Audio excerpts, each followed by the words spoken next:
मैं यहाँ पर संविधान की अच्छाइयाँ गिनाने नहीं जाऊंगा, क्योंकि मुझे लगता है कि संविधान कितना भी अच्छा क्यों ना हो, वो अंततः बुरा साबित होगा अगर उसे इस्तेमाल में लाने वाले लोग बुरे होंगे। जब देश का एक नेशनल अवार्ड विजेता 3 इडियट्स मूवी के फुक्सुक वांगडू का असली चेहरा और लद्दाख का सबसे बड़ा एनवायरमेंटलिस्ट 20 दिनों तक अगर सड़कों पर भूखा बैठा रहे, तो एक लोकतंत्र में सरकार का फर्ज क्या होना चाहिए? क्या सरकार को उनसे जाकर बात करनी चाहिए या फिर सुबह सुबह पर्दे गिराकर पुलिस के दम पर उनको उठाकर ले जाना चाहिए? दिल्ली का जंतर मंतर एक बार फिर से इतिहास का गवाह बना है। एक तरफ है सोनम वांगचुक, जिन्होंने देश के लाखों युवाओं के भविष्य, नीट पेपर लीक की लापरवाही और शिक्षा व्यवस्था में सुधार करने के लिए अपनी जान दांव पर लगा दी है, और दूसरी तरफ है सत्ता की वो खामोशी जो 20 दिनों तक ना कोई फ़ोन करती है, ना कोई अपना प्रतिनिधि भेजती है, और आखिर में जंतर मंतर से पुलिस का बल इस्तेमाल करके सोनम वांगचुक को ही वहां से उठा लेती है। आज के इस वीडियो में हम बात करेंगे कि आखिर जंतर मंतर पर हुआ क्या था, इन स्टूडेंट्स का मुद्दा क्या था, और 20 जुलाई को दिल्ली की सड़कों पर क्या क्या हुआ, और आखिर यह घटना आज हमारे भारत के लोकतंत्र पर इतना बड़ा सवाल क्यों खड़ा कर रही है। आगे बढ़ने से पहले ये जानना ज़रूरी है कि आखिर सोनम वांगचुक है कौन। सोनम वांगचुक कोई पेशेवर राजनेता नहीं है, बल्कि वो एक इंजीनियर, एक इनोवेटर और एक समाज सुधारक है। यही वो इंसान है जो पहाड़ों में बैठकर पूरे देश को साइंस और इनोवेशन सिखा रहा था, लेकिन आज उसे देश के बच्चों की भविष्य की चिंता में दिल्ली की सड़कों पर भूख हड़ताल करनी पड़ रही है। देश में हुए नीट पेपर लीक के विवाद और शिक्षा में फैली लापरवाही के कारण कॉकरोच जनता पार्टी और सोनम वांगचुक ने दिल्ली के जंतर मंतर पर प्रोटेस्ट करना शुरू किया था। उनकी मुख्य मांगें थी शिक्षा मंत्री धर्मेंद्र प्रधान का इस्तीफा, पेपर लीक मामलों में निष्पक्ष जांच और शिक्षा व्यवस्था में कड़े सुधार। दिन बीतते गए, सोनम वांगचुक का वजन 8 किलो से ज़्यादा तक घट गया। डॉक्टर्स ने यहाँ तक चेतावनी दे दी कि उनके ऑर्गन्स फेल हो सकते हैं। 20 दिनों तक सोनम वांगचुक नमक पानी के सहारे जंतर मंतर पर बैठे रहे। सोनम वांगचुक के साथ ही और 3 स्टूडेंट्स भी थे जो हंगर स्ट्राइक पर बैठे हुए थे, जिनमें नेहा बोरा, मनीष और अमीन शामिल है। अब इन 20 दिनों के दौरान सरकार की तरफ से ना तो कोई वहां मिलने गया, ना तो किसी को वहां से मिलने बुलाया, और ना किसी को लिखित आश्वासन दिया गया। सरकार की तरफ से बिल्कुल ज़ीरो रिस्पॉन्स था।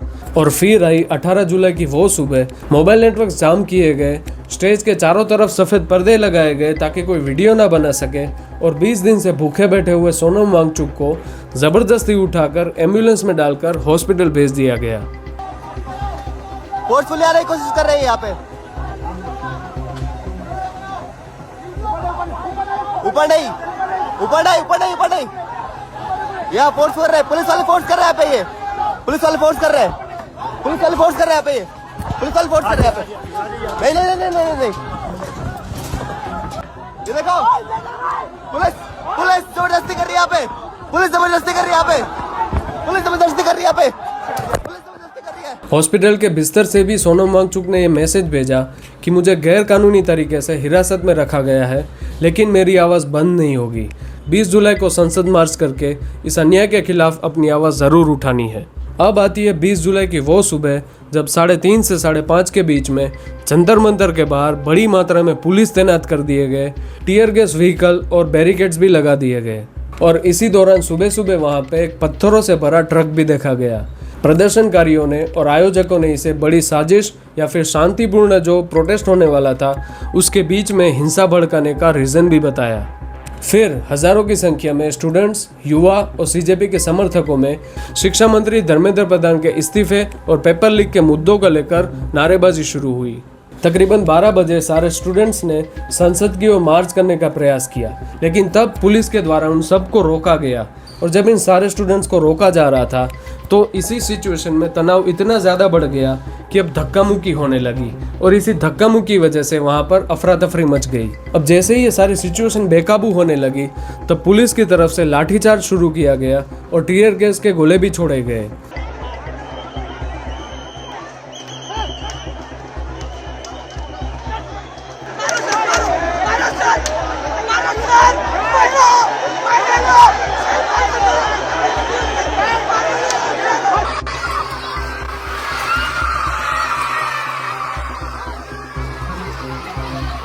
और इसी लाठीचार्ज की वजह से कई सारे स्टूडेंट्स घायल हुए हैं। कईयों का सर फोड़ दिया, किसी के हाथ पे लगा है, किसी के पैर पे चोट लगी है, यहाँ तक कि किसी लड़की तक को भी नहीं छोड़ा। 12 साल की या फिर 16 साल की लड़कियों को भी इतना ज़्यादा मारा है कि उनके कपड़े तक फट गए थे। कई सारे स्टूडेंट्स को देखा जा सकता है कि उनके सर से खून बह रहा था, वो चलने की हालत में नहीं बचे थे, उनके पूरे हाथ या पाँव इतने ज़्यादा घायल हो गए थे कि वो वहाँ पर बेहोशी की हालत में पड़े हुए थे। आखिर पुलिस के द्वारा इन स्टूडेंट्स के प्रति ये कैसा बिहेवियर था? क्या ये कोई टेररिस्ट थे? क्या ये कोई क्रिमिनल्स थे? बिल्कुल नहीं। इन स्टूडेंट्स ने तो बस अपनी जायज़ मांग रखी थी। वो लोग अपने बेसिक राइट्स के लिए ये प्रोटेस्ट कर रहे थे और वो भी पीसफुल प्रोटेस्ट कर रहे थे। और उसी पीसफुल तरीके से वो जंतर मंतर से संसद तक मार्च करना चाह रहे थे, लेकिन पुलिस के द्वारा इन सबको रोका गया और इन सबको इतना ज़्यादा मारा गया है कि हमको तो जैसे लगता है कि हम लोकशाही में नहीं, हम तानाशाही में जी रहे हैं। इस देश में अब अपने हक के लिए भी आवाज़ उठाना गुनाह बन चुका है। चाहे आप कितना भी पीसफुली प्रोटेस्ट क्यों ना कर रहे हो, लेकिन सरकार के द्वारा आपको आखिर में जेल ही भेज दिया जाएगा। ज़बरदस्ती उठाकर जेल भेज दिया जाता है। जब एक 6 साल के बच्चे को भी ये बात समझ में आ रही है कि ये प्रोटेस्ट कितना ज़रूरी है, तो इस 75 साल के बुढ़े को क्यों नहीं समझ में आ रहा है? मैं देवराज सिंह हूँ और मैं लखनऊ से आया हूँ। ये क्या वजह है यहाँ पर आने की, इतनी गर्दी में, इतनी गर्मी में? क्योंकि हमें रिजिग्नेशन ही चाहिए ना धर्मेंद्र प्रधान जी का। वरना अगर हमने दिया नहीं तो हजारों में बच्चे मर जाएंगे। मैं पहली कक्षा में पढ़ता हूँ। मतलब आप 6 साल के हो? हाँ। और आपको ये सब समझ में आता है? हाँ। जो पेपर लीक हो रहे हैं, तो ये चीज़ गलत है क्या?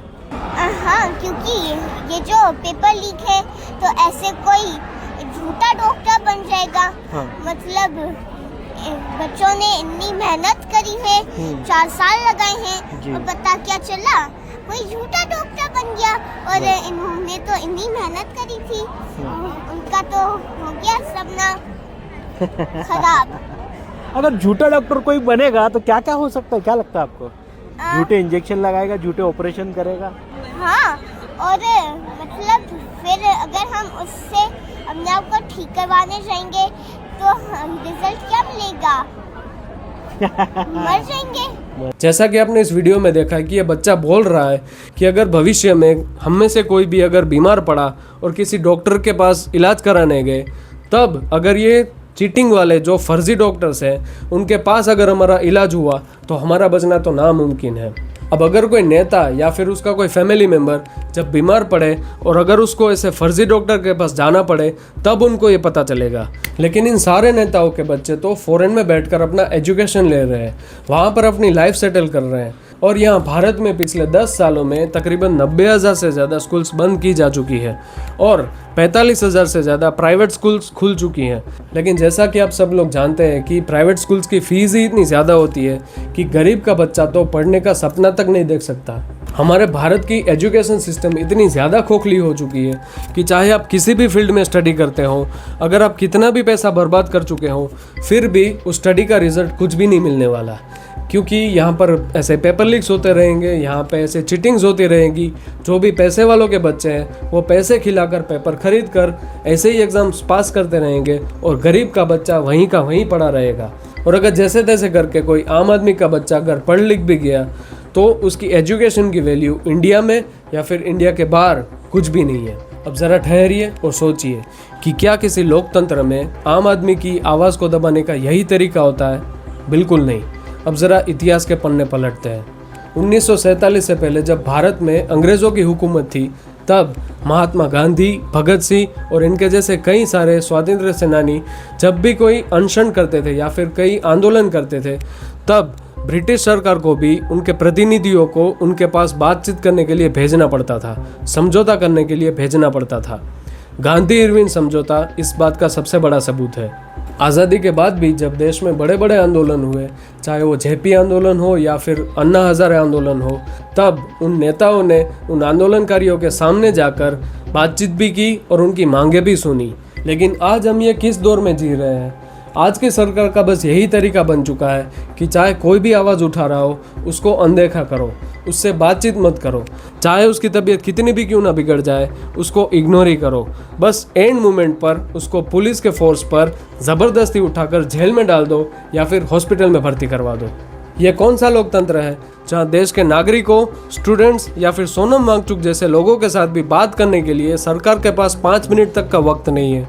दोस्तों, राजनीति किसी एक पार्टी या किसी एक नेता की गुलाम नहीं होती, लेकिन जब कोई सरकार इतनी अहंकारी हो जाए कि उसे भूखे बैठे सत्याग्रही की भी चीख न सुनाई दे, तब हमें समझ जाना चाहिए कि हमारा लोकतंत्र खतरे में है। जो सरकार युवाओं के वोट से बनती है वही सरकार पेपर लीक जैसे मुद्दों पर चुप बैठती है। जो सरकार देशभक्ति का ढोल पीटती है वही सरकार देश के सबसे बड़े देशभक्त यानी कि सोनम वांगचुक जैसे लोगों को बिना वजह डिटेन कर लेती है। आज सवाल सिर्फ सोनम वांगचुक का नहीं है, आज सवाल है हर उस स्टूडेंट का जो दिन रात पढ़ाई करता है, इतनी मेहनत करता है और फिर अंत में पेपर लीक का शिकार हो जाते हैं। आज सवाल है उन नागरिकों का जो अपनी प्रॉब्लम सुनाने दिल्ली जाते हैं और वहाँ पे ज़बरदस्ती उनको चुप करा दिया जाता है। मुझे सीरियसली एक बात समझ में नहीं आ रही कि हमारे देश में लोकशाही है या फिर तानाशाही, क्योंकि जिस तरह का ये सरकार का जो बिहेवियर है उस तरह से तो मुझे बिल्कुल यही लग रहा है कि बिल्कुल ये तानाशाही ही है, क्योंकि मोदी सरकार को काम करने हैं नॉर्थ कोरिया वाले और इज्जत चाहिए नॉर्वे वाली, यानी कि मदर ऑफ डेमोक्रेसी वाली।